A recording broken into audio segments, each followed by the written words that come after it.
बिस्मिल्लाहिर्रहमानिर्रहीम। अज़ीज़ तलबा अस्सलाम वालेकुम।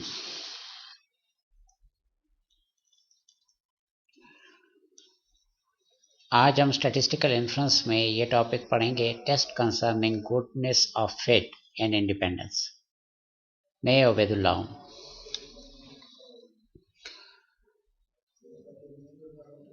चले जी, ये टेस्ट जो है, test concerning goodness of faith and independence, ये एक डिस्ट्रीब्यूशन है। उस पर पहले भी हमारे दरमियान डिस्कशन हो चुकी है, काई स्क्वायर डिस्ट्रीब्यूशन। तो ये उसकी एप्लीकेशन आप बड़ी मिकदार में आज देखेंगे इसमें स्टैटिस्टिकल इन्फ्रेंस में। तो चले जी शुरू करते हैं। आपके बुक में जो इसके कोर्स आउटलाइंस हैं, जो आपके आउटलाइंस हैं, उसमें ये चीज़ें मौजूद हैं। आपके बुक में 12.1 पे डिस्कशन है गुडनेस ऑफ फिट टेस्ट और मल्टीनोमियल पॉपुलेशन। फिर 12.2 पर है टेस्ट ऑफ इंडिपेंडेंस और 12.3 पर है goodness of fit test, again यही। और उसमें पाइसान, नॉर्मल वगैरह का ही डिस्ट्रीब्यूशन है। मैं ये करूँगा कि 12.1 और 12.3 इकट्ठे डिस्कस करूँगा, तो इस पे ज़रा वक्त ज़्यादा लगेगा। और उसके बाद ये एक आसान सा टॉपिक है टेस्ट ऑफ इंडिपेंडेंस, इसको हम आखिर में देखेंगे। तो ये पहले 12.1 और 12.3 में इकट्ठा डिस्कस कर रहा हूँ। इसमें फार्मूला भी एक जैसा है और प्रोसीजर भी तकरीबन एक जैसा है। Chi square goodness of fit test, a multinomial population. वैसे तो मैं आपको कह रहा हूँ मल्टीनोमियल पॉपुलेशन, लेकिन इसके अलावा पाइसान, नॉर्मल वगैरह कई पॉपुलेशन पे मैं ये आइडिया इस्तेमाल करके आज आपको बताऊंगा। बाकी ये जो सिंबल लिखा हुआ है एक्स स्क्वायर की तरह, ये बेसिकली लैटिन अल्फ़ाबेट है काई, और इस वजह से हम कहते हैं chi square goodness of fit test. ये टेस्ट बेसिकली क्या करता है? It compares observe frequency to expected frequencies. ये क्या बात हुई भाई? जब आप एक सैंपल कलेक्ट करते हैं और उस सैंपल की समरी बनाते हैं अक्सर फ्रीक्वेंसी डिस्ट्रीब्यूशन में, तो आपको कुछ ऑब्जर्व फ्रीक्वेंसीज मिल जाती हैं। कुछ ऑब्जर्व फ्रीक्वेंसीज जब आप समरी बनाते हैं फ्रीक्वेंसी डिस्ट्रीब्यूशन, तो उसमें मिल जाती हैं। और जनरली आप उन फ्रीक्वेंसी को FI से डिनोट करते हैं। यही मैंने इधर भी किया है। तो उन ऑब्जर्व फ्रीक्वेंसीज को बाज़ औक़ात हमारे पास इस तरह के वजूहात होती हैं कि हम देखते हैं कि ये डेटा जो है, ये बिलफर्ज पाइसान डिस्ट्रीब्यूशन की तरह मुझे लगता है, ये मुझे बाइनोमियल की तरह लगता है, ये इस डेटा को उस पर्टिकुलर डिस्ट्रीब्यूशन को फॉलो करना चाहिए। तो ये कि भाई जो हमारे ऑब्जर्व्ड फ्रीक्वेंसीज हैं, क्या ये एक थ्योरेटिकल डिस्ट्रीब्यूशन को फिट बैठता है कि नहीं फिट बैठता, ये है गुडनेस ऑफ फिट। और ये हम काई स्क्वायर से टेस्ट करते हैं। हमारा जो भी हम ऑब्जर्व किए हैं फ्रीक्वेंसीज, क्या ये किसी थ्योरेटिकल डिस्ट्रीब्यूशन के मुताबिक फिट बैठता है कि नहीं बैठता। ठीक है, तो इसमें एक हम देखते हैं ऑब्जर्व फ्रीक्वेंसीज जो हमारे पास सैंपल से आते हैं, और एक्सपेक्टेड जो हम थ्योरेटिकल डिस्ट्रीब्यूशन से बनाते हैं। और क्या दोनों एक दूसरे के साथ फिट बैठते हैं कि नहीं बैठते, ये हम टेस्ट करते हैं काई स्क्वायर डिस्ट्रीब्यूशन से। इसमें जो टेस्ट स्टैटिस्टिक है जो हम इस्तेमाल करते हैं गुडनेस ऑफ फिट टेस्ट में, उसको हम कहते हैं काई स्क्वायर, और उसका ये फार्मूला है sum of all FI minus EI whole square divide by EI। इसमें FI ऑब्जर्व फ्रीक्वेंसी को, EI एक्सपेक्टेड फ्रीक्वेंसी को शो करता है। बाकी ये फार्मूला है। और इसका स्क्वायर की एक डिग्री ऑफ फ्रीडम है जिसको हम K-1 कहते हैं। K is the number of categories, K is the number of categories. FI और EI जो है ना, मैंने बताया ये ऑब्जर्व्ड और एक्सपेक्टेड फ्रीक्वेंसीज हैं of ith category. I basically मुख्तलिफ कैटेगरीज को काउंटिंग के लिए है। अच्छा जी, the statistic chi-square has chi-square distribution with K-1 degrees of freedom provided that, और ये एक शर्त है, provided that the expected frequencies are 5 or more for all categories। तो हमारे पास हर कैटेगरी में expected frequency 5 या उससे ज़्यादा होनी चाहिए। Now let us solve a business problem. The fact is we will be solving more than one business problem to demonstrate its application in practical life। तो हम कई प्रॉब्लम्स जो हैं सॉल्व करेंगे। अभी थोड़ी देर में हम कई प्रॉब्लम सॉल्व करेंगे। ये मेरे पास सॉल्व प्रॉब्लम मौजूद हैं और PDF फॉर्मेट में। ये पहला प्रॉब्लम पढ़ते हैं, और साथ साथ मैंने ये भी किया कि एग्जांपल लिखा तो साथ ही मल्टीनोमियल डिस्ट्रीब्यूशन या कोई और डिस्ट्रीब्यूशन, ताकि पता चले स्टूडेंट्स को कि ये एग्जांपल कौन से एरिया से है। चले जी एग्जाम्पल को स्टडी करते हैं। Where do women often buy casual clothing? Data from US shopper database provided the following percentages for women shopping at each of the various outlets. This data is taken from Wall Street Journal, January 28, 2004. क्या बात है, पहले बताया जा रहा है कि जी ये डेटा जो है पूरे अमेरिका का है, यूएस का है, पूरा मुल्क का है, और उसमें बता रहा है कि ये मुख्तलिफ जो स्टोर्स हैं उनसे कितने परसेंट ख़वातीन, जो कस्टमर की बात हो रही है, एक पर्टिकुलर प्रोडक्ट कैजुअल क्लॉथिंग, वो कौन से ख़वातीन कौन से जो है ना आउटलेट से ख़रीदती हैं। जैसे वालमार्ट से पता चलता है 24% खरीदती है, ट्रेडिशनल डिपार्टमेंटल स्टोर से 11%, जैसे पेनी 8%, कोल्स 8%, मेल ऑर्डर 12%, अदर 37%। तो बहरहाल ये नेशनल डेटाबेस से ये रिकॉर्ड तो वहाँ से आया है। और इसमें ये जो अदर कैटेगरी है, the other category include outlet such as Target, Kmart and CS. मतलब ये इसमें और कई एक जो जिनका जिक्र इधर नहीं हुआ वो इसमें अदर में आ गए।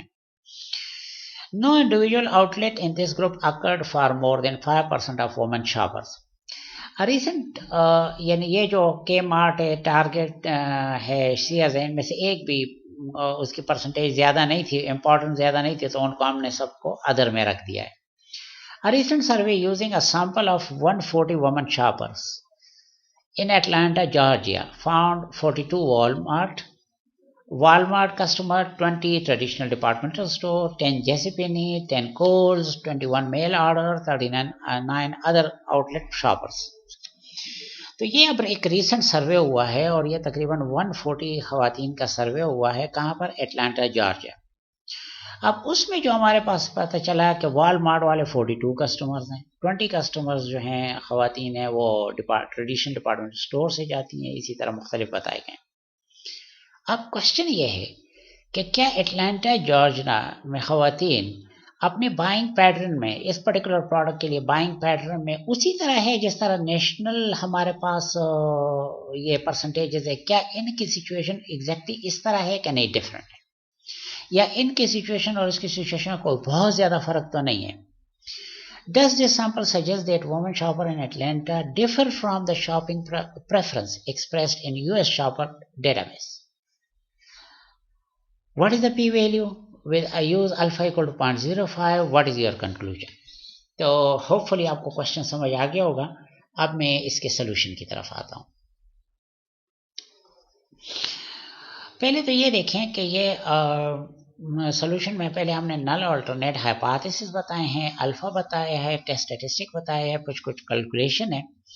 कैलकुलेशन में ये डेटा जो आया है ये वही नेशनल डेटाबेस वाला डेटा है, 100% डेटा, और ये फिगर जस्ट कॉपी हुई है। इस तरह ये ऑब्जर्व फ्रीक्वेंसी 42, 20, 10 ये जो एटलांटा में वो जो अभी सिचुएशन है और जो रिसेंट सर्वे हुआ 140 खवातीन का, उनके डेटा ये उधर से ही सीधा सीधा कॉपी हो गया। देखें ना, 42 वॉलमार्ट वाले वो 42 यहाँ आ गया, 20 ट्रेडिशनल डिपार्टमेंट स्टोर वाले वो यहाँ आ गया, जेसीपीनी वाली 10 वो यहाँ आ गया। इस तरह डेटा कॉपी होते होते और इनका टोटल 140। सो बाकी ये एक्सपेक्टेड फ्रीक्वेंसी और ये मैं क्या कर रहा हूँ, इसकी तरफ मैं अब आता हूँ। सबसे पहले we state the null and alternate hypothesis. Null hypothesis, women shopping pattern at Atlanta Georgia conforms to US shoppers database. मतलब ये है कि यहाँ पर जो खवातीन की ये जो डिस्ट्रीब्यूशन है और इस डिस्ट्रीब्यूशन में जो नेशनल डिस्ट्रीब्यूशन है, इन दोनों में कोई फ़र्क नहीं है, इन दोनों में कोई फ़र्क नहीं है। पहला नल हाइपोथेसिस हमारा ये है कि इस डिस्ट्रीब्यूशन में और इस डिस्ट्रीब्यूशन में कोई फ़र्क नहीं है। अल्टरनेट ये है कि women shopping pattern at Atlanta Georgia differs from US shoppers database. तो ये जो डिस्ट्रीब्यूशन है ये इससे डिफरेंट है, हम ये बताना चाहते हैं। चलिए जी इसको चेक करेंगे। इसके लिए चूंकि क्वेश्चन में गिवन है, आप अल्फा 0.05 ले लें तो वही ले लिया। The test statistic given is chi square, और ये वो टेस्ट स्टैटिस्टिक का फार्मूला जो मैंने इधर भी बता दिया था आपको। टेस्ट स्टैटिस्टिक का यही फार्मूला है और उसका अपना डिग्री ऑफ फ्रीडम है, ठीक है ना जी। तो टेस्ट स्टैटिस्टिक का वही formula FI - EI whole square by AI, और इसको टोटल कर दें विच अंडर एच नॉट, यानी अगर नल हाइपोथेसिस को हम दुरुस्त सपोज कर लें तो it will have chi square distribution with degree of freedom equal to k minus 1। और यहाँ अब k आपको पता चलेगा k कितना है। ये देखें, एक आउटलेट, दूसरा, तीसरा, चौथा, पांचवा, छठा, 6 आउटलेट्स हैं, तो k इज इक्वल टू 6, और इसी वजह से degree of freedom 6 minus 1 equal to 5 हो रहा है। ठीक है ना। तो बाकी आपने ये सारा कुछ तो आ गया। अब मैं आपको बताऊंगा कि ये एक्सपेक्टेड फ्रीक्वेंसीज कहाँ से आई हैं, ये एक्सपेक्टेड फ्रीक्वेंसीज कैसे आई हैं। बेसिकली हमने ये देखा है कि 100 में अगर वॉलमार्ट्स में 100 खवातीन हो तो उनमें 24 वॉलमार्ट में परचेजेस करती हैं, तो हमारे पास तो सैंपल साइज 140 है, तो अगर 140 हो तो कितनी बनेंगी इधर। ठीक है, ये आप आसानी से कैलकुलेट कर सकते हैं। देखें, जब 100 में 24 हैं तो 140 में कितनी होंगी। देखें, 24 बाई 100 मल्टीप्लाई बाय 140 और ये 33.6। अब आपको मेरा ख्याल समझ आ रहा होगा कि ये फिगर कहाँ से आया है। चले एक और देख लें, ट्रेडिशनल डिपार्टमेंट स्टोर के लिए देख लें। 100 में वो 11 है, तो देखें 11 बाई 100 मल्टीप्लाई बाय 140, ठीक है, और इक्वल टू करें ये 15.4। अब आपको समझ आ रही होगी ये 15.4 कैसे आ गया। इसी तरीके से ये सारे फिगर कैलकुलेट किए गए हैं, और अगर आप इनको टोटल करें यू मस्ट गेट 140। ठीक है, तो ये तो हो गया जी हमारे पास कि ये टोटल कैसे आ गए हैं। इसके बाद अब ये कॉलम कैसे आया। बेसिकली ये कॉलम हमने काई स्क्वायर के लिए किया है, हमने इसका कॉलम बनाया है, और जब इसको टोटल करेंगे तो इसका टोटल खुद ब खुद काई स्क्वायर हो जाएगा। तो ये फिगर कैसे आया है, ये f जो है ऑब्जर्व फ्रीक्वेंसी यानी 42 इस जगह के लिए 42, और एक्सपेक्टेड फ्रीक्वेंसी ये ई आई है। ठीक है ना, ये ऑब्जर्व है, ये एक्सपेक्टेड है। तो देखें ये मैं इसकी कैसे कैलकुलेशन करता हूँ। ब्रैकेट ओपन करें सबसे पहले, इसके बाद ऑब्जर्व फ्रीक्वेंसी लिखें 42 माइनस फिर एक्सपेक्टेड फ्रीक्वेंसी 33.6, ब्रैकेट क्लोज करें। इसकी पावर जो है ना, सॉरी ये कैंसिल मुझसे प्रेस हो गई, चले दोबारा करते हैं। सबसे पहले observed minus expected 33.6, bracket close, और इसकी पावर यहाँ पर ये देखिए रेस्ट ऑफ पावर 2। ठीक है, अब ये देखें मैंने ये ऊपर वाला काम मुकम्मल कर लिया, f minus E rest of power 2, यहाँ तक काम हो गया। अब मैंने डिवाइड प्रेस करना है, डिवाइडेड बाय, और डिवाइडेड बाय 33.6। अगर आप गौर करें, अगर आप इस फार्मूले पर थोड़ी देर के लिए गौर करें तो इसमें 42 ये ऑब्जर्व फ्रीक्वेंसी है, यहाँ से आई है जहाँ माउस है, 33.6 ये एक्सपेक्टेड फ्रीक्वेंसी है, और ये f है, ये e है, f माइनस ई होल स्क्वायर और डिवाइडेड बाय, और ये वो e दोबारा मैंने लिख लिया। अब मैं इक्वल टू करूंगा तो वो पूरा फार्मूला ये वाला एग्जीक्यूट हो जाएगा, इक्वल टू, ये आप समझ गए होंगे 2.10 कैसे आ गया है। इसी तरीके से मैंने बाकी कैलकुलेट किया है। बिलफर्ज चले एक आध और देख लेते हैं। बिलफर्ज चले इस तरह करते हैं कि ये अदर कैटेगरी में ये 4.23 कैसे आ गया है। ठीक है, तो ब्रैकेट ओपन करें, और ये देखें 37 माइनस 51.8 ब्रैकेट क्लोज, ये फिर आ जाएगा रेस्ट ऑफ पावर 2 और डिवाइडेड बाय 51.8। देख लें, ये देखिए 37 ऑब्जर्व फ्रीक्वेंसी, ये फिर ये एक्सपेक्टेड 51.8, तो observe minus expected rest of power 2 divided by 51.8, और ये इक्वल टू हो 44.22 या 4.23 राउंड करके कैसे आया है अब आपको समझ आ गया। ऐसे ये सारे फिगर आए हैं, और फिर जब इनको टोटल किया तो ये काई स्क्वायर हो गया। फिर इनको जब टोटल किया तो ये क्या हो गया, ये हो गया काई स्क्वायर, क्योंकि इन सब का टोटल करेंगे तो ये हो जाएगा काई स्क्वायर। तो बहरहाल ये 9.01 ये मेरे पास काई स्क्वायर की वैल्यू हो गई, और डिग्री ऑफ फ्रीडम मैंने जैसे अभी आपको बताया कि मेरे पास 1 2 3 4 5 6 कैटेगरीज हैं, तो 6 के हमारे पास 6 है, 6 माइनस 1 5 डिग्रीज ऑफ फ्रीडम हो गया। नेक्स्ट हम क्या करते हैं, हम पी वैल्यू कैलकुलेट करते हैं।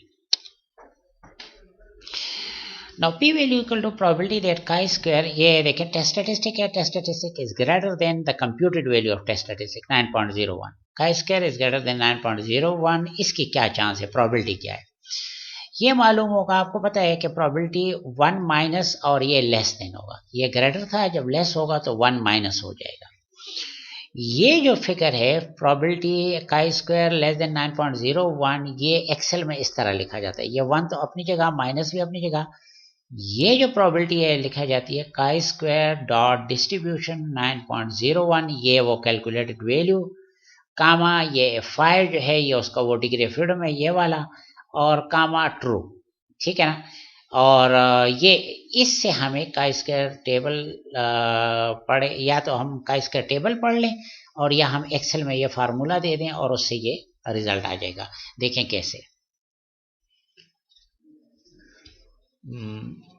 ये मैंने कुछ डेटा और भी रखा हुआ है आपके लिए, लेकिन फिलहाल तो उसकी तरफ दिलचस्पी नहीं है मुझे, आपको ये काई स्क्वायर कुछ समझाना है। ये चले मैं इधर लिख लेता हूँ। देखें इक्वल टू CHI, ये दे गया वो, ये काई डिस्ट्रीब्यूशन आ गया, ठीक है।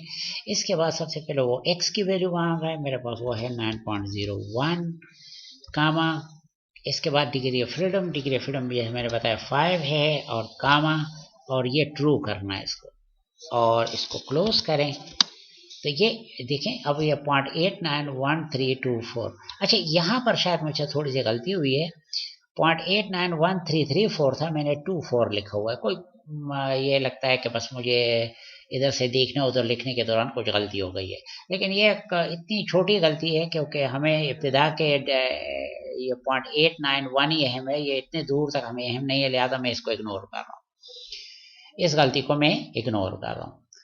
तो बहरहाल गलती है लेकिन माइनर है। बहरहाल तो 1 माइनस ये करेंगे, और ये जब इसको 1 से माइनस करेंगे तो 0.108676। सो पी वैल्यू हमारे पास कितनी आ गई है, 0.109। ये अगर इसको राउंड कर दें तो 0.109 पी वैल्यू आ गई, और इट इज़ ग्रेटर देन 0.05, क्योंकि 0.05 तो हमारे पास लेवल ऑफ सिग्निफिकेंस है, ठीक है। तो P value is greater than alpha, और जब पी वैल्यू अल्फा से ग्रेटर हो तो हम नल हाइपोथेसिस एक्सेप्ट करते हैं। सो कंक्लूजन क्या है, a stated above the p value is greater than level of significance, so we accept null hypothesis. बाकी ये जो थोड़े बहुत वेरिएशन आपको फर्क नजर आ रहा है, ये बाई चांस है, ये बहुत ज़्यादा नहीं है, हालांकि वेरिएशन में फ़र्क है थोड़ा बहुत, लेकिन बाई चांस है। देखें यहाँ 42 है, 33.6 है, ऑब्जर्व्ड और एक्सपेक्टेड में फ़र्क है, 20 है, 15.4 है, 10 है, 11.2 है, ये फ़र्क मामूली है। स्टैटिस्टिक ये कह रहे हैं कि some variation observed may be attributed to chances. We therefore conclude that shopping pattern of women at Atlanta is similar to the national shopping pattern of women customer. वही जो कैजुअल क्लॉथिंग के हवाले से है। तो बहरहाल पता ये चला कि एटलांटा में वही पैटर्न चल रहा है जो नेशनल लेवल पे चल रहा है, और इसका मतलब ये हुआ कि जो स्ट्रैटेजी आप नेशनल लेवल पे अप्लाई कर रहे हैं, अगर वो एटलांटा में भी अप्लाई करें तो वो काम करेगी। अच्छा जी, इसके बाद हम आते हैं एक और क्वेश्चन की तरफ, और इससे it is from Poisson distribution. The number of incoming phone calls at a company switchboard during 1 minute interval is believed to have Poisson distribution. अच्छा, ये कंपनी में स्विचबोर्ड का यह मतलब कंपनी में वो जो लगा होता है ना, क्या कहते हैं उसका, एक्सचेंज हमारे पास पाकिस्तानी कह देते हैं। तो वो एक एक्सचेंज का बाहर से कॉल आती है, वो एक्सचेंज के थ्रू जो है इधर ही उन्होंने ऐसा सेटअप किया होता है कि कॉल किसी भी छोटे मोटे मुख्तलिफ ऑफिस में ट्रांसफ़र कर सकते हैं, वो एक एक्सचेंज का स्विच बोर्ड कह दें। So, the number of incoming phone calls as a company switchboard during 1 minute interval is believed to have Poisson distribution. Use alpha equal to 0.10, yani 10%, and the following data to test the assumption that the incoming phone call follows a Poisson distribution. अब ये हमारे पास data है, और ये number of incoming phone calls और observe frequency, बिलफर्ज 0 phone calls आए हैं, ये 15 दफ़ा हुआ है, 1 फोन कॉल आया है, ये 31 दफ़ा हुआ है, 6 फोन कॉल्स आए हैं, ये 2 दफ़ा हुआ है। वी स्टेट, और तो बहरहाल हमने ये देखना है कि ये डेटा पॉइसन डिस्ट्रीब्यूशन को फिट कर रहा है कि नहीं कर रहा। अगेन वी स्टेट और null hypothesis as follows, null and alternate hypothesis. The incoming phone call follows a Poisson distribution. Alternate है the incoming phone calls do not follow a Poisson distribution, और as given here we take alpha equal to 0.10. ठीक है, इसी तरह फिर आगे जाए, वही हमारे पास टेस्ट स्टैटिस्टिक है। The test statistic is given by chi-square y formula which under h naught has chi-square distribution with k minus 1 और k चूंकि हमारे पास 7 था, अगर आप और करें कि हमारे पास 7 मुख्तलिफ कैटेगरीज थी, 0 1 2 3 4 5 और ये 6, तो 0 से 6 तक जाएंगे तो बेसिकली ये 7 कैटेगरीज हो जाएंगी, तो 7 minus 1 equal to 6 degree of freedom हमारा चलेगा। अब कंप्यूटेशन क्या करनी है, in this case the expected frequency are given by this formula. अब ये फार्मूला कहाँ से आ गया, इस फार्मूले में समेशन एफ जो है ना वो ये है, ये फ्रीक्वेंसी का टोटल 100, समेशन एफ तो ये है। ये क्या चीज़ है, ये अगर आप और करें तो ये पाइसान प्रोबेबिलिटी का फार्मूला है, e power minus mu mu power x by x factorial. अगर ये ज़रा छोटा हो तो मैं ज़रा बड़ा कर देता हूँ इसको कि नज़र आए साफ। ये है e power minus mu mu power x by x factorial, ये पाइसान डिस्ट्रीब्यूशन का फार्मूला है, ठीक है ना। तो ये प्रोबेबिलिटी का फार्मूला है, तो ये फ्रीक्वेंसी, टोटल फ्रीक्वेंसी, और ये पाइसान प्रोबेबिलिटी का फार्मूला। बाकी इस फार्मूले में एक चीज़ लगती है और वो है म्यू। ये म्यू कहाँ से आता है, ये बेसिकली इस डेटा का अरिथमेटिक मीन है, ये इस डेटा का अरिथमेटिक मीन है। इस डेटा में 0 है और अरिथमेटिक मीन कैसे मालूम करेंगे, इस डेटा में 0 15 दफ़ा है, 1 31 दफ़ा है, 2 इसमें 20 टाइम्स है। तो बहरहाल आप सिर्फ ये करेंगे, एफ एक्स कॉलम बनाएंगे, एफ और एक्स को मल्टीप्लाई करेंगे, 15 इंटू 0 0, 31 इंटू 1 31, 20 इंटू 2 40, 15 इंटू 3 45, इस तरह ये सारे मालूम करेंगे। और इसी तरह 2 इंटू 6 12, ये कर लेंगे। अच्छा जी, हमारे डेटा में 6 से ज़्यादा बड़ी कोई वैल्यू नहीं है, लिहाजा 2 इंटू 6 ही होगा और 12 आएगा।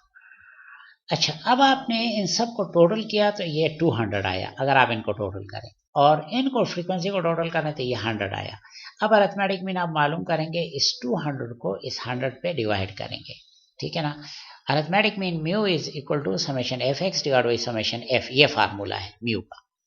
इसमें समेशन एफ एक्स, इस फार्मूले का टोटल ये 200 ये यहाँ पर आ गया, और समेशन एफ, इस एफ कॉलम का टोटल ये 100 ये इधर नीचे आ गया, और बहरहाल 200 बाई 100 2 इसकी वैल्यू होगा, ये 2 इस म्यू की जगह यहाँ पर और यहाँ पर पुट होगा, और नतीजतन ये फार्मूला हमारे पास कुछ ए से हो जाएगा। देखें, समेशन एफ की जगह 100 लग गया यहाँ से, और e rest power minus 2 2 power x by x factorial, ठीक है ना। और ये 2 क्या है, ये एक्चुअली म्यू की वैल्यू है जो हमने इधर कैलकुलेट कर दी। बहरहाल अब हमारे पास ये फार्मूला हो गया। अब आपको ये बताना है कि इस फार्मूले के बेस पे ये एक्सपेक्टेड फ्रीक्वेंसी आप कैसे कैलकुलेट करते हैं, ये एक्सपेक्टेड फ्रीक्वेंसी आप कैसे कैलकुलेट करते हैं, ये मैं एक्सेल की मदद से आपको बता देता हूँ। अलग पेज पे चला जाते हैं, हमारे पास x की कुछ वैल्यूज़ हैं और यहाँ पर हम फ्रीक्वेंसी एक्सपेक्टेड फ्रीक्वेंसी कैलकुलेट कर लेंगे। x की वैल्यू है 0 है, 1 है, 2 है, 3 है, 4 है, 5 है और 5 तक है, और 6 एंड अबव है, 6 एंड अबव।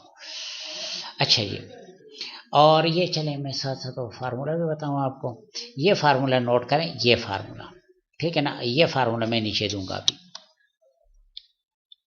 ठीक है, ये वाला फार्मूला, ये देखें यहाँ मैं लिख रहा हूँ, और ये मैं x की जगह इस्तेमाल करूँगा। देखें, equal to 100 multiply by E power minus 2, E power minus 2। तो एक्सेल में ये लिखा जाता है, मैं ब्रैकेट में लिख रहा हूँ, एक्सपोनेंशियल ऑफ, अच्छा एक मिनट, ब्रैकेट में इस तरह नहीं, इस तरह लिखें, एक्सपोनेंशियल ऑफ, और ब्रैकेट में -2 लिख लें, ई पावर -2 ये हो गया। एक्सेल में ई पावर -2 को लिखने का ये तरीका है, मल्टीप्लाई बाय, और ई बहरहाल एक मालूम कांस्टेंट है, और ये आपको पता है ये नेचुरल लॉगरिथम का बेस है, ये मालूम कांस्टेंट है, 2.14 कुछ इस तरह वैल्यू होती है इसकी। अच्छा, आगे है म्यू पावर एक्स, चलिए जी ये ब्रैकेट में लिख लेते हैं, म्यू हमारे पास है 2 और रेस्ट पावर, और रेस्ट पावर ये एक्स है, तो एक्स पे क्लिक कर लेते हैं और ब्रैकेट क्लोज कर लेते हैं, यानी ये 2 की पावर 2 तो वो म्यू है, और x की जगह मैंने इस जगह को इस्तेमाल किया, डिवाइडेड बाय डिवाइडेड बाई उसी x का फैक्टोरियल करना है। तो एक्सेल में फैक्टोरियल के लिए FACT लिखते हैं, factorial of the same x। तो दोबारा उधर क्लिक कर लेते हैं। तो ये पूरा फार्मूला अब आप आराम से देख लें। देखें, पहले मैंने 100 लिखा यहाँ पर, फिर मैंने एक्सपोनेंशियल -2, ये e पावर -2 है, फिर मल्टीप्लाई, फिर 2 पावर x। तो 2 पावर x, ये A2 जो है ये जगह, ये असल में A कॉलम में सेकंड रो में ये वैल्यू ये A2 x का काम कर रहा है, divided by factorial x factorial रखना है तो FAC रिफैक्ट लिखकर और ब्रैकेट में वही A2 लिख लें। ठीक है, ये सारा वो फार्मूला है जो मैंने इधर कॉपी कर लिया। अभी आप इस पर एंटर प्रेस करेंगे तो ये 13.5 ये आंसर आ गया। ठीक है, बाकी एक्सेल बड़ा होशियार है, आप इसको सिंपल ये करके अच्छा एक काम और कि अगर आप इसका डेसिमल प्लेसेस एडजस्ट करना चाहते हैं तो आप कर सकते हैं इससे। ये 13.53 हो गई, यही मैंने इस तरह शायद करके कॉपी किया है। बाकी आप इसको इधर नीचे कॉपी करें, ये देखें 27.07, अगला करते जाएं कॉपी इस तरह। ठीक है, होपफुली आपको समझ आ गई होगी ये वैल्यूज कहाँ से आएंगे, ये उस फार्मूले से। एक्सेल बाकी इतना होशियार है कि यहाँ पर x की जगह उसने ये 0 इस्तेमाल किया, जब यहाँ पर कैलकुलेशन होगी तो x की जगह 1 इस्तेमाल करेगा, यहाँ कैलकुलेशन होगी 2 इस्तेमाल करेगा, यहाँ कैलकुलेशन होगी 3 इस्तेमाल करेगा। इतना एक्सेल खुद होशियार है। अच्छा जी, अभी इसमें थोड़ी सी और बात बतानी है, लेकिन पहले आपको ये समझ आ जाए। अच्छा, ये सारी तो कैलकुलेशन हो गई, लेकिन मसला यह है कि यहाँ पर मैंने लिखा है 6 एंड अबव। ये मैंने एक खास वजह से लिखा है कि ठीक है, हमारे पास तो जो डेटा आया है उसमें 0 1 2 3 4 5 6 तक है, 6 से ऊपर कोई वैल्यू नहीं है, लेकिन एक्चुअल पॉइसन डिस्ट्रीब्यूशन में x की वैल्यू 0 1 2 3 4 5 6 7 8 9 10 आगे भी जा सकती है। तो उसके लिए मैंने बात यहाँ पर तो 6 तक तो ठीक है, मैंने ये ओरिजिनल फ्रीक्वेंसी कॉपी कर ली और यह तो सारा उसी तरह चला, लेकिन ये मैंने 6 एंड अबव करना है। ये वाला आखिरी वाला रो जो है मैंने 6 एंड अबव यहाँ पर करना है। अब ये एक्सेल में कैसे होता है, ये 1.66 कैसे आया है, ये मैं एक्सेल में बता रहा हूँ। पहले आप ये नोट करें कि डायरेक्ट कॉपी करें तो यहाँ 1.66 कभी नहीं आता, 1.2 आता है, 1.206 के सामने। ये अपने नहीं करना, ये आखिरी वाला। बाकी रूटीन में उसी तरह कैलकुलेट करना है, ये आखिरी वाला ऐसे नहीं करना। ये देखें, ये वही फार्मूला है, वही फार्मूला आप देख रहे हैं, ऊपर फार्मूला नजर आ रहा है यहाँ पर। ठीक है ना, ये वही फार्मूला है हर जगह पर, लेकिन ये आखिरी वाला ऐसे नहीं करना। आखिरी वाला कैसे करना, क्योंकि हम चाहते हैं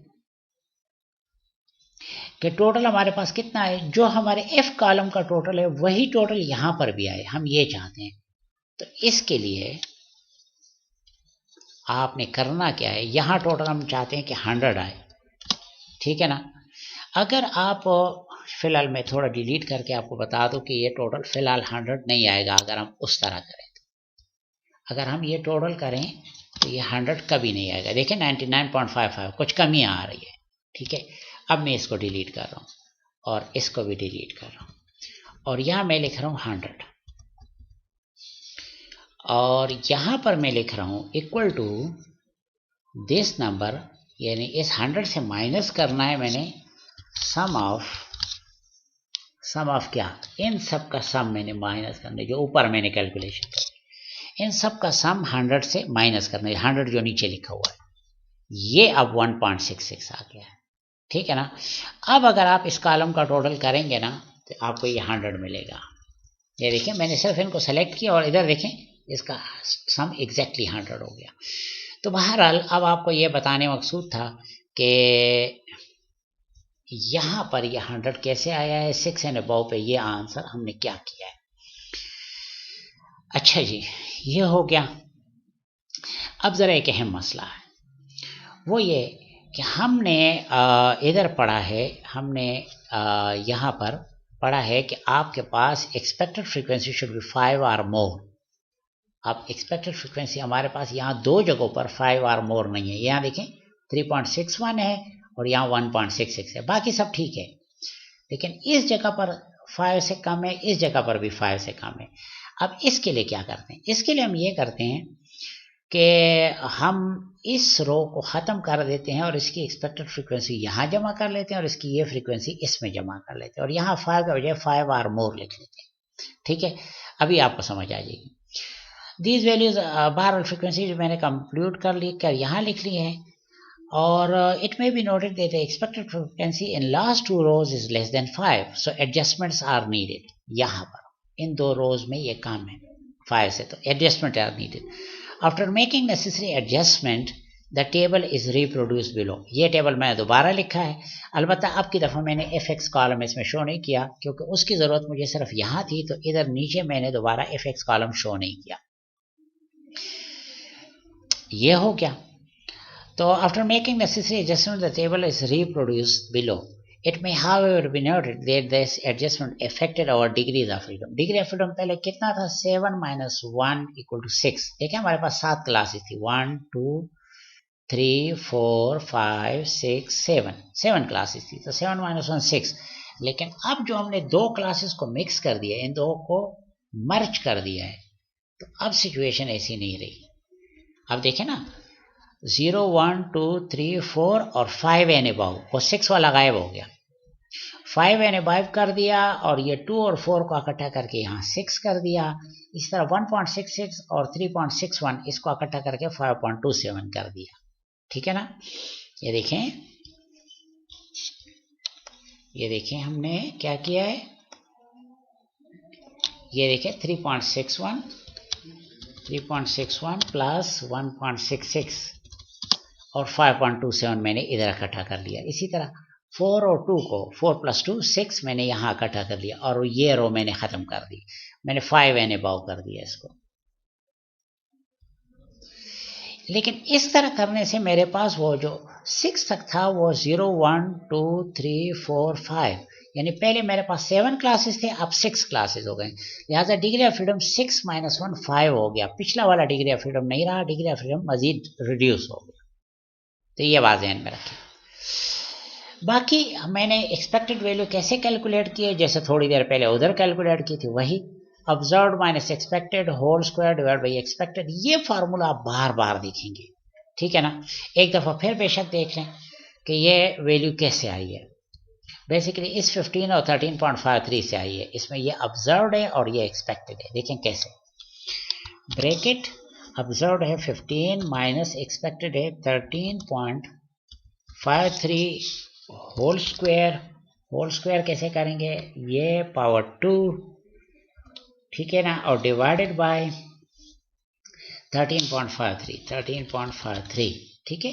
ये देखें observed minus expected rest power 2 divide by 13.53 और इसको इक्वल टू करेंगे तो आपके पास 0.159 राउंड करके आएगा, 0.159 ये वैल्यू आ गई। इस तरीके से ये सारे कैलकुलेट हुए हैं और ये एक्सपेक्टेड फ्रीक्वेंसी और ये चीज़ कैलकुलेट हुई सबके लिए। और जब ये टोटल हो गया तो ये काई स्क्वायर की वैल्यू हो गई। जब इन सबको हमने टोटल कर दिया इस पूरे कॉलम को तो 4.944 ये काई स्क्वायर की वैल्यू हो गई। बाकी पी वैल्यू थोड़ी देर पहले जिस तरह आपने देखा, probability that chi square is greater then 4.944 bracket close, ये ग्रेटर दे 1 माइनस करेंगे तो यहाँ लेस देन कर देंगे, बाकी सब कुछ उस तरह रहेगा, which is equal to 1 minus. और मैंने बताया था कि एक्सेल में इसका ये फार्मूला है, ये इसकी कैलकुलेटर वैल्यू है 5, इसका डिग्री ऑफ फ्रीडम था जो अभी थोड़ी देर पहले हमने देखा, ये 5 डिग्री ऑफ फ्रीडम था। और उसी तरीके से वैल्यू पुट करें और एक्सेल से ये वैल्यू ये आ जाएगी और 1 से माइनस करेंगे तो ये आंसर आ जाएगा। ये आपके पास पी वैल्यू हो गई। पी वैल्यू के बाद अब आप देखेंगे तो पी वैल्यू है हमारे पास है 0.423 राउंड करके। ये पी वैल्यू है which is greater then alpha की वैल्यू 0.10 थी हमारे इस क्वेश्चन में। अगर आप गौर करें तो अल्फा की वैल्यू इधर कहीं थी, एक मिनट जरा मजीद ऊपर है, अल्फा की वैल्यू इस क्वेश्चन में 0.10 थी, यहाँ पर भी यहाँ पर भी। तो वो 0.10 जो है ये अल्फा, ये P value 0.423 is greater then alpha 0.10, तो P value is greater then alpha.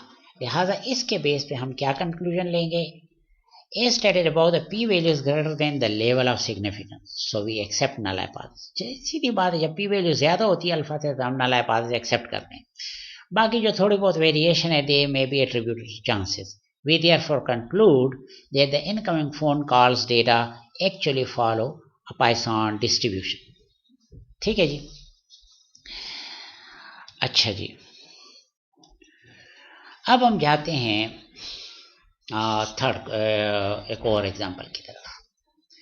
याद रखें डियर स्टूडेंट, ये तमाम एग्जाम्पल बिजनेस एनवायरनमेंट से ली गई हैं और मकसद ये है कि आपको जो कुछ पढ़ाया जा रहा है उसके बिजनेस में एप्लीकेशन आपको समझ आए.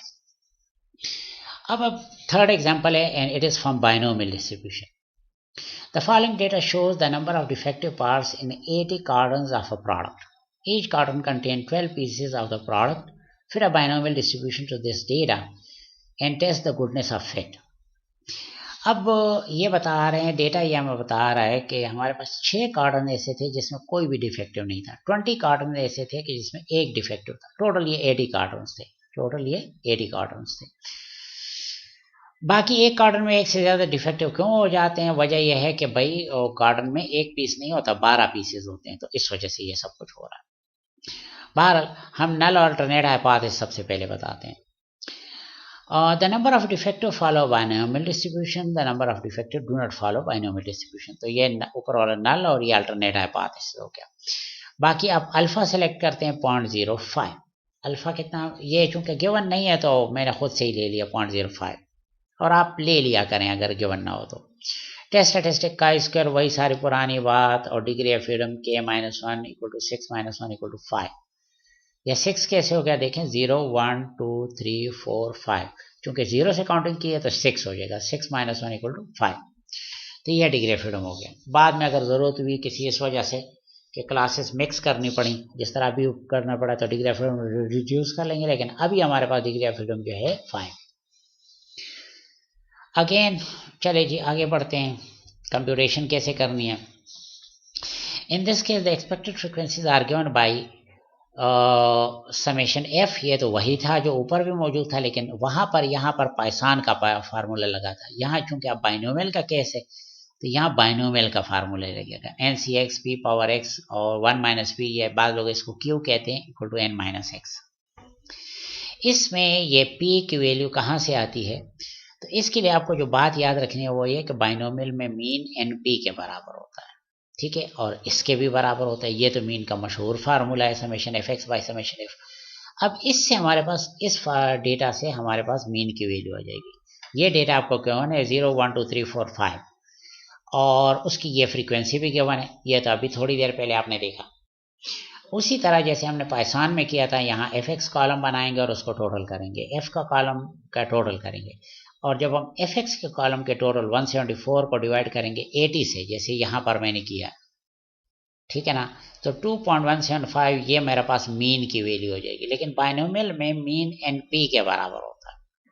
ठीक है ना, तो इसका मतलब है अगर आपको P मालूम करना है तो आपने ये 2.175 को n से डिवाइड करना है. और हमारे पास एक कार्टन में कितने प्रोडक्ट्स हैं? वो 12 हैं, वो n है.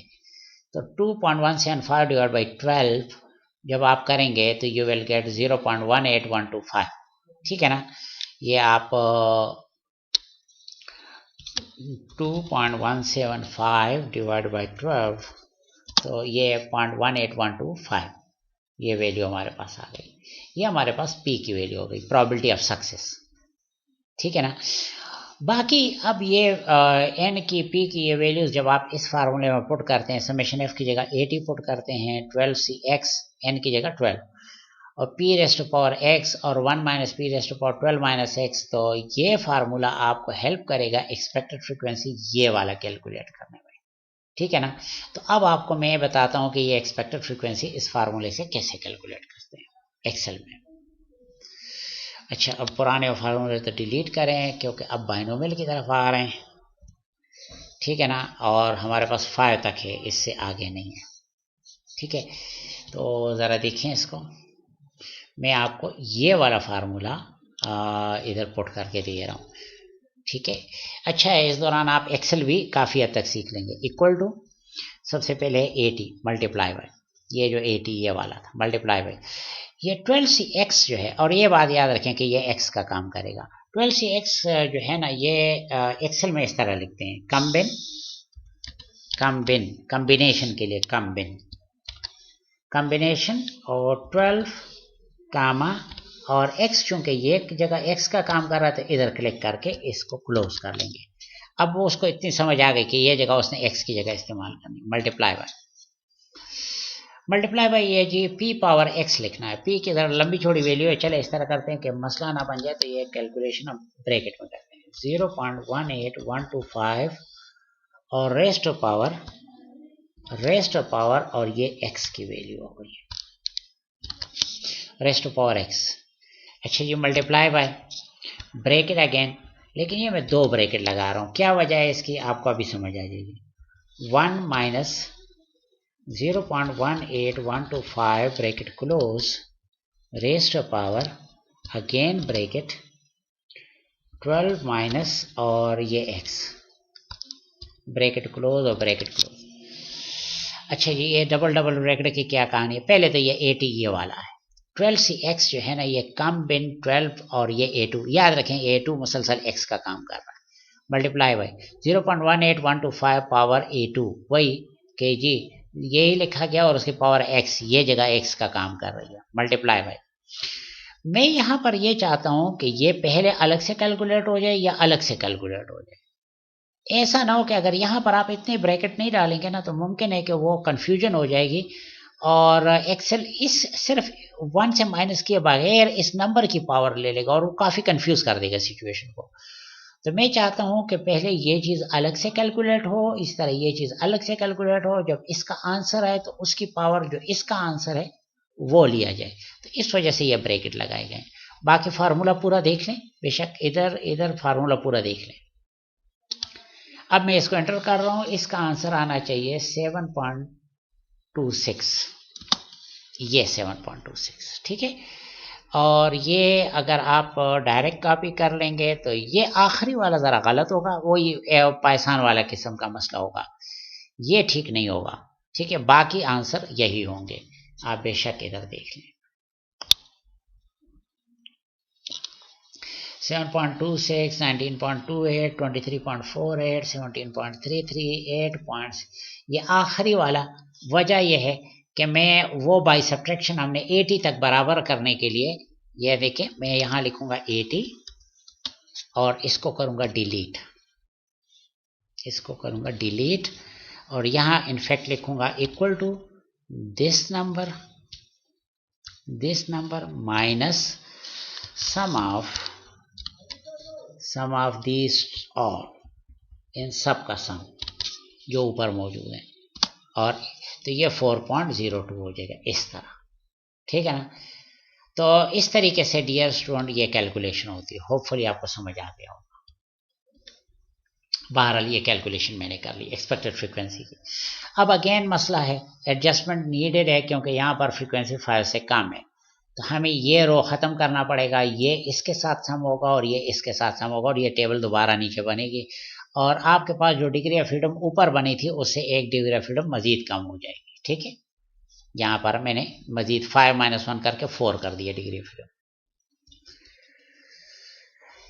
ये आप देखें, ये मेरे पास 5 वाला रो ख़त्म हो गया, greater than or equal to 4 लग गया। यहाँ पर जो है ना 8 + 6 14 यहाँ पर आ गया, और 8.63 और 4.02 प्लस होके ये 12.65 हो गया। बाकी वो fx का कॉलम तो मैंने इधर शो नहीं किया। अगेन आपके पास वो सारा कुछ आ गया, तो f - e whole square by e, वही सारी कैलकुलेशन जो पहले 10 दफ़ा बता चुका हूँ, और फिर आप इनको टोटल करेंगे तो ये chi स्क्वायर की वैल्यू हो जाएगी। अगेन p वैल्यू उसी तरह, probability chi square greater than 2.90, 1 minus उसी तरह 1 माइनस chi स्क्वायर, सारा कुछ। ये मेरे पास p वैल्यू आ गई। ये p वैल्यू आ जाने के बाद अब आप देखें p वैल्यू है 0.575 राउंड करके, और अल्फा की वैल्यू है 0.05। ज़ाहिर है p वैल्यू अल्फा से बड़ी है। So as stated above, p value is greater than the level of significance, so we accept null hypothesis. तो again हम null hypothesis के accept कर रहे हैं। जो थोड़ी बहुत वेरिएशन है, they may be attributed to chances. We therefore conclude that the number of defective data actually follow binomial distribution.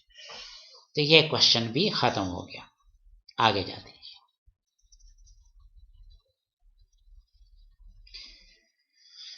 अच्छा जी, अब ये एक अहम प्रॉब्लम है जिसकी रिसर्च में बड़ी एप्लीकेशन है। रिसर्च में कई दफ़ा हमारे पास डेटा आ जाता है, हमारे लिए बात बड़ी अहम होती है कि डेटा नॉर्मल डिस्ट्रीब्यूशन को फॉलो कर रहा है कि नहीं कर रहा। तो डियर स्टूडेंट, आज आप वो टेस्ट देख रहे हैं जो मालूम करता है कि एक पर्टिकुलर डेटा नॉर्मल डिस्ट्रीब्यूशन को फॉलो कर रहा है कि नहीं कर रहा। Example, normal distribution. The weekly demand for a product is believe to be normally distributed. Use a goodness of fit test and the following data to test the assumption, और use alpha equal to 0.10. तो ये data given है, ठीक है ना। Again we state null and alternate hypothesis.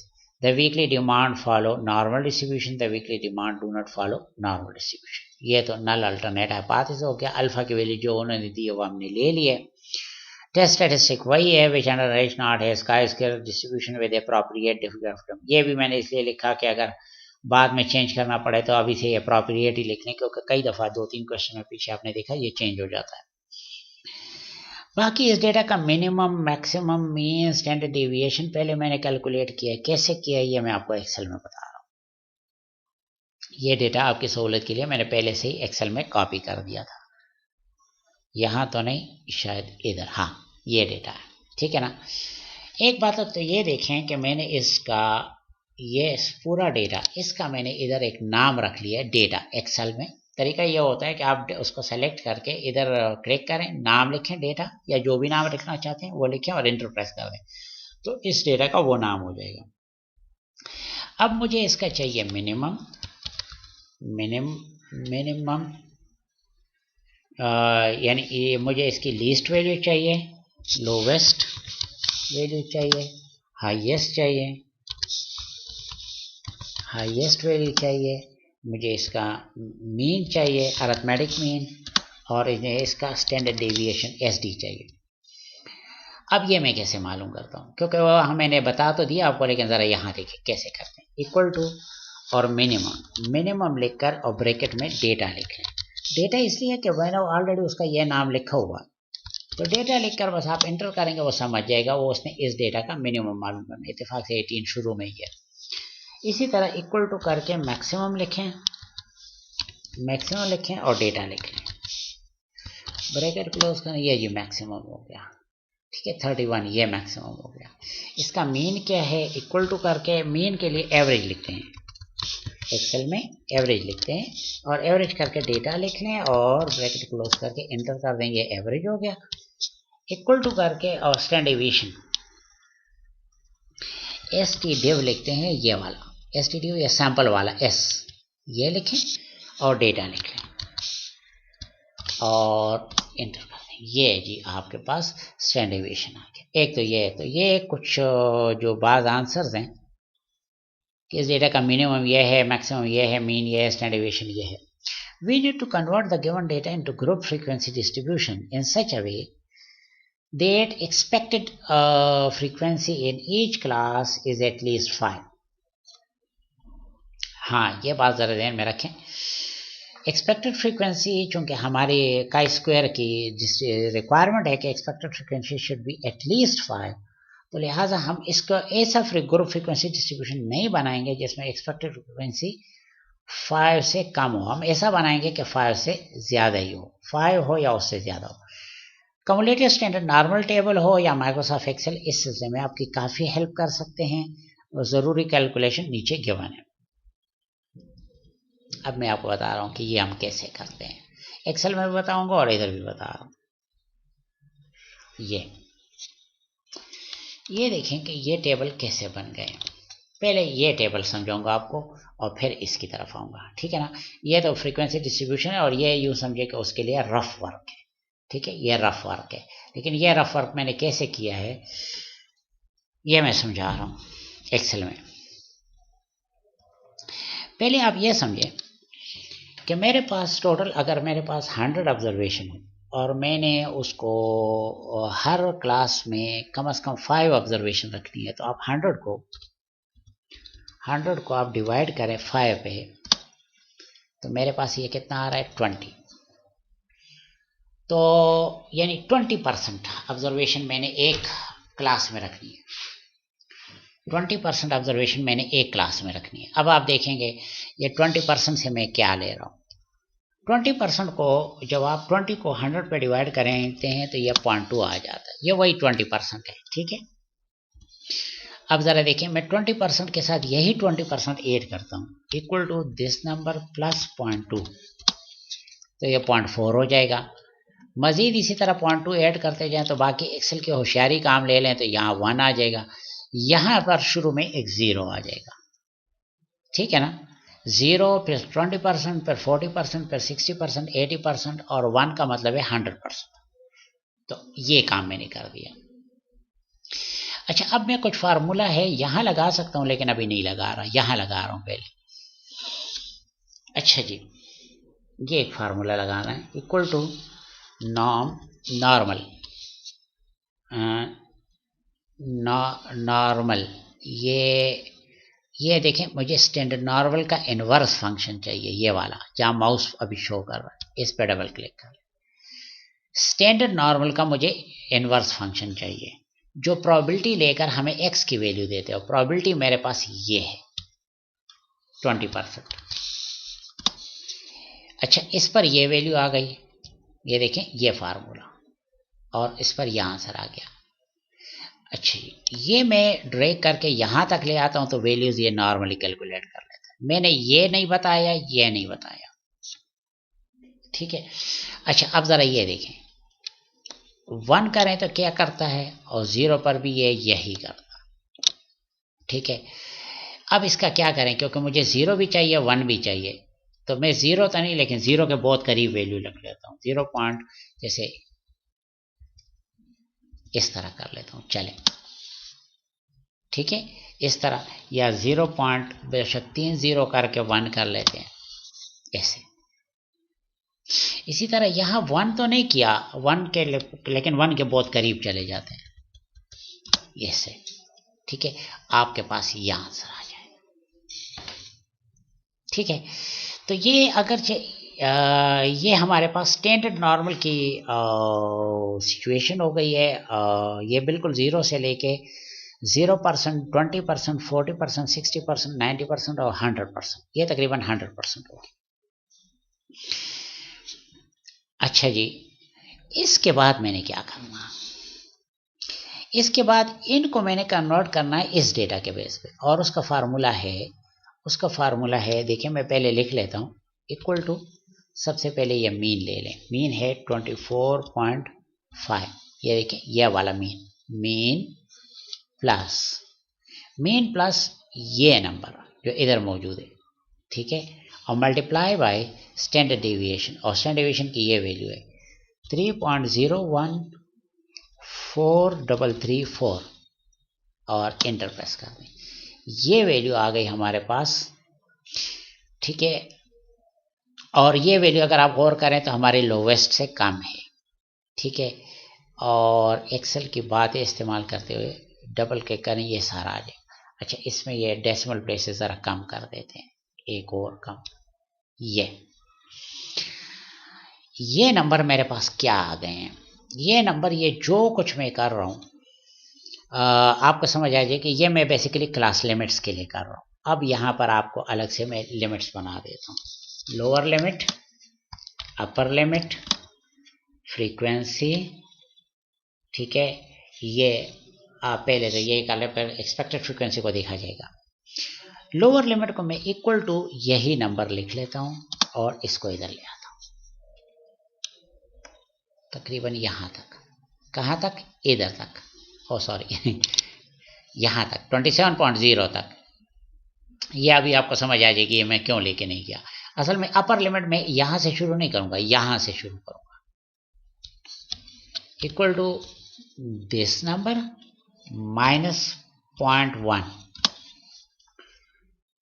ये minus 0.1 को भी आप देख लें, बेसिकली ये हो रहा है कि लोअर लिमिट तो चले जी 13.3 से शुरू हो गया, अपर लिमिट अगर मैं यहाँ पर 22 लिखूंगा तो कन्फ्यूजन शुरू होगी कि 22.0 इधर आ रहा है कि इधर आ रहा है। अगर नंबर इसमें कोई 22 होगा तो वह इधर आएगा कि इधर आएगा, तो इससे 0.1 मैंने माइनस कर दिया कि 13.3 से लेके 21.9 तक यहाँ रख लें और फिर यहाँ 22 तक शुरू कर लें और फिर 23.6 तक जाएं, फिर इस तरह एक तरह से आप इसको लोअर लिमिट के बजाय एक काम कर लें, इसको लोअर क्लास बाउंड्री समझ लें और इसको अपर क्लास बाउंड्री समझ लें। जिस स्टूडेंट ने थोड़ा स्टैटिस्टिक्स पढ़ाया उनको समझ आ रही होगी कि मैं क्या कह रहा हूँ, ठीक है। दूसरा अहम मसला ये आ गया कि इसकी फ्रीक्वेंसी क्या है। बिलफर्ज 13.3 से लेकर 21.9 तक इस डेटा में कितने ऑब्जर्वेशन है, ये कैसे मालूम करें। ये भी एक्सेल करता है, बड़ा ही पावरफुल सॉफ्टवेयर है। आप जस्ट इसके सामने ये जगह सेलेक्ट कर लें, सेलेक्ट करने के बाद कुछ मत करें और सीधा इक्वल टू लिखें, वो सिलेक्शन ख़त्म नहीं करेगा और इक्वल टू ऐसे ही लिखें और फ्रीक्वेंसी लिख लें, फ्रीक्वेंसी लिखें, ब्रैकेट ओपन करें। अच्छा, वो कह रहे हैं कि कौन से डेटा की फ्रीक्वेंसी मालूम करनी है, तो हमने तो अपने डेटा का पहले से ही नाम रखा हुआ है, उसका नाम क्या है, डेटा, ठीक है, डेटा। और इसके बाद वो कह रहा है कि मुझे बिन्स एरे दे दें। बिन्स एरे और कुछ नहीं होते, ये upper class boundary beans array होता है, ये आप उसको बता दें, ये होगा और ब्रैकेट क्लोज कर दें। अच्छा, ब्रैकेट क्लोज करने के बाद हमारा एक्सेल में तो रूटीन में और बड़ी जल्दी होती है, हम एंटर प्रेस करते हैं। यहाँ आपने एंटर प्रेस नहीं करना। असल में ये एक्सेल के खास किस्म के फंक्शन है जो एक वैल्यू जनरेट नहीं करते, ये इधर भी इधर भी इधर भी इधर भी इधर भी कई वैल्यूज जनरेट करेगा। ये पूरा वेक्टर है, ये बहुत सारी वैल्यूज जनरेट करता है। तो इसके लिए एंटर प्रेस नहीं करना। तरीका यह है कि शिफ्ट और कंट्रोल को प्रेस करके दबा दें, शिफ्ट और कंट्रोल को प्रेस करके दबा के उसके बाद एंटर प्रेस करें। यही मैं कर रहा हूं, देखें, शिफ्ट और कंट्रोल प्रेस करके दबा दिया, अब एंटर प्रेस कर रहा हूं, एंटर। ये बता रहा है कि हमारे इस डेटा में 13.3 से 21.9 तक हमारे पास 5 ऑब्जर्वेशन है इस डेटा में। 22.0 से लेके 23.6 तक 4 ऑब्जर्वेशन है। ये वो जो हम टेली लगाते थे ना, वो टेलियां लग गई हैं, इधर खुद ही लग गई हैं। और हमारे पास टोटल ऑब्जर्वेशन कितने हैं जी, टोटल 30 हैं। 30 ऑब्जर्वेशन थी ना हमारे पास। अच्छा जी, दूसरी बात यह है कि एक्सपेक्टेड फ्रीक्वेंसी क्या है।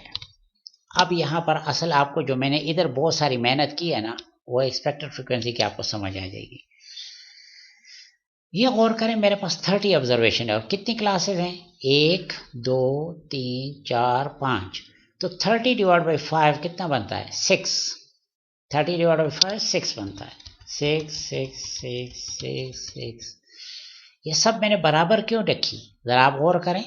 0 से 20% तक बराबर फासला है, 20 से 40% तक बराबर फासला है, 40 से 60% तक बराबर फासला है, 60 से 80% तक बराबर फासला है, 80 से 100% तक बराबर फासला है।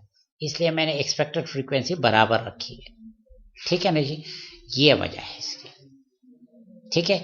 ये जो मैं इधर ये इतनी सारी मेहनत कर रहा था और रफ वर्क कर रहा था और ख़ास किस्म की क्लास बाउंड्रीज बना रहा था, उसकी वजह यह है कि मुझे एक्सपेक्टेड फ्रीक्वेंसी कैलकुलेट करने में मेहनत ना करनी पड़े, ठीक है ना जी। बहरहाल ये वो सारी डिटेल है। अजान हो जाए इंशाल्लाह फिर बात करेंगे।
अच्छा जी, तो होपफुली डियर स्टूडेंट आपको समझ आ गई ये जो एक्सपेक्टेड फ्रीक्वेंसी सब जगहों पर बराबर आ रही है, इसकी वजह यह है कि यहाँ मैंने देखें 0, फिर 20%, ये बेसिकली मुख्तलिफ परसेंटाइल्स हैं, 0%, 20%, 40%, 60%, 80% और 100%। मैंने ये परसेंटाइल चूंकि बराबर फासले पर लिए हैं तो इसकी एक्सपेक्टेड फ्रीक्वेंसी बराबर आएगी, उनके नीचे एरिया बराबर आएगा और उसकी फ्रीक्वेंसी बराबर आएगी। ये बड़े ख़ास तरीके से मैंने लोअर और अपर क्लास बाउंड्रीज बनाई थी, जिसकी वजह से मुझे यहाँ ख़ास कैलकुलेशन नहीं करनी पड़ी।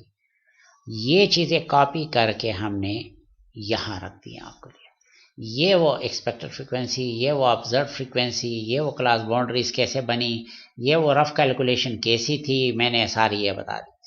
बाकी ये observe minus expected whole square by expected, और उससे ये आ गया और सम हो के ये हो गया। वही पी वैल्यू के कैलकुलेशन, और पी वैल्यू आ रही है हमारे पास 0.363 और विच इज़ ग्रेटर देन 0.10 जो अल्फ़ा की वैल्यू है।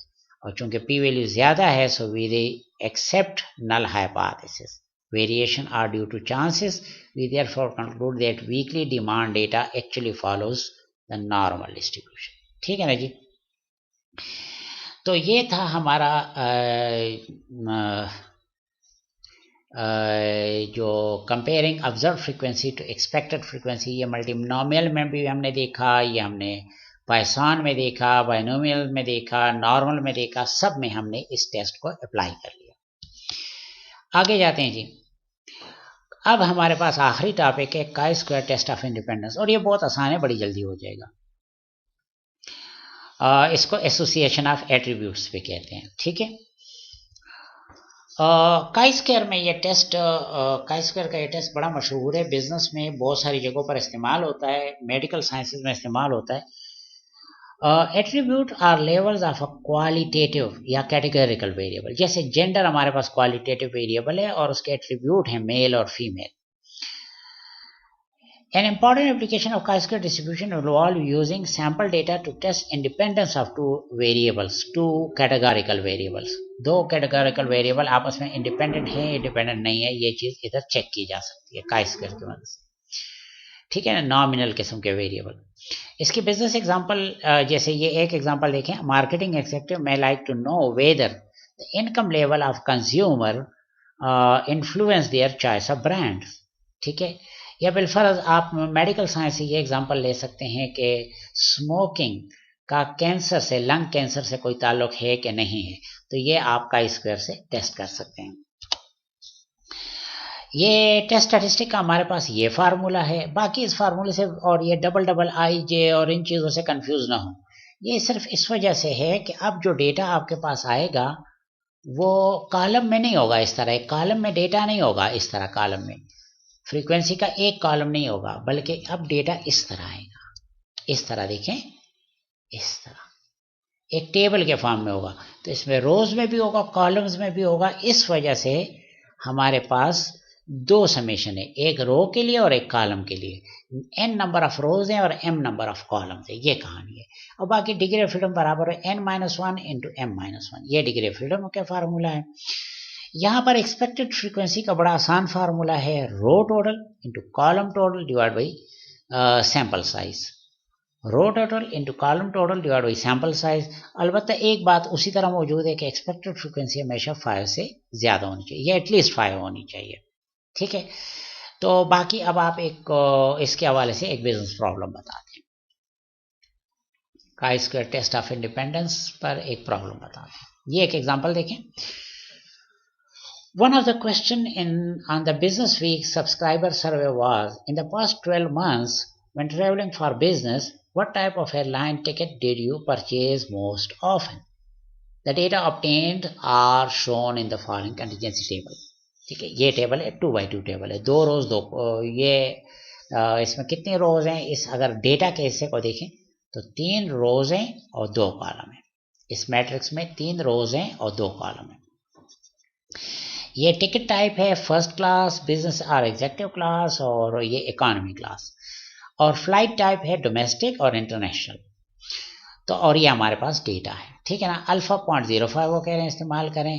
और test the independence of type of flight, type of flight, ये इसके इंडिपेंडेंस चेक करें with type of ticket. What is your conclusion? Again हम नल हाइपोथेसिस लेते हैं, अल्टरनेट हाइपोथेसिस लेते हैं। नल हाइपोथेसिस ये कि the type of flight is independent from the type of ticket, ठीक है। और यहाँ पर हम ले लेते हैं कि type of flight is not independent from type of ticket. और जैसे पहले से उन्होंने बता रखा है अल्फा 0.05 हम ले लेते हैं। ये काई स्क्वायर का फार्मूला जैसे बताया, ये डिग्री ऑफ फ्रीडम और ये एक्सपेक्टेड वैल्यू का फार्मूला। अब ज़रा देखें कि एक्सपेक्टेड वैल्यू का ये फार्मूला मैं इधर कैसे इंप्लीमेंट करता हूँ। अलबत्ता आप एक बात ध्यान में रखें कि ये जो टेबल मैंने बनाई है ये और कुछ नहीं है, यही डेटा कॉपी हुआ है, लेकिन साथ ही मैंने टोटल के कॉलम इधर भी और नीचे भी ऐड कर दिया, वरना यही डेटा कॉपी हुआ है। अलबत्ता इसमें कैलकुलेशन है और वो इस फार्मूले के बेस पे है। ये देखें मैं कैसे बता रहा हूँ। ये आपको मैंने बताया कि ये तो गिवन डेटा है, ये टोटल और ये टोटल मैंने किए, तो टोटल ये और कुछ नहीं है। अब आपको मैं बता रहा हूँ कि जैसे ये 35.6 कैसे आया है, ये 35.6 कैसे आया है, ठीक है। और ये 29 की जगह ये कैसे आ गया, यानी ये तो ऑब्जर्व फ्रीक्वेंसी है, ये एक्सपेक्टेड फ्रीक्वेंसी है, तो ऑब्जर्व के सामने ये एक्सपेक्टेड कैसे आ गया है, हम इसको कैलकुलेटर की मदद से बता रहे हैं आपको। देखें 29 के सामने इसके लिए मालूम करना है ना, ये 35.6 कैसे आया, देखिए 29 के सामने।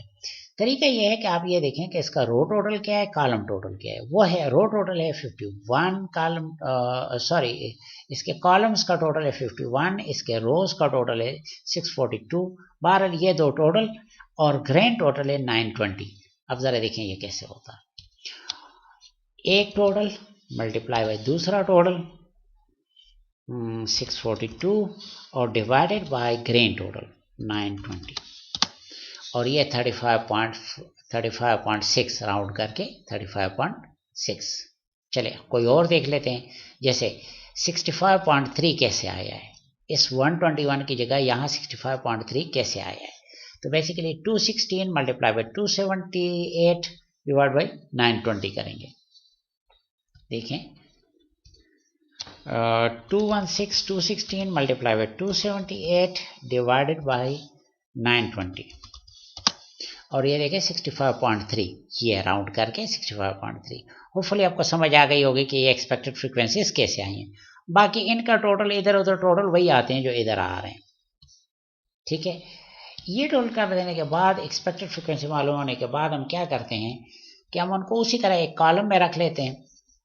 लेकिन यहाँ पर चूंकि जल्दी पेज खत्म हो रहा था और मैं चाहता था कि ये डेटा और ये डेटा करीब करीब रहे ताकि आपको कंपैरिजन में आसानी हो, तो मैंने इनको ऐसे ही लिख दिया।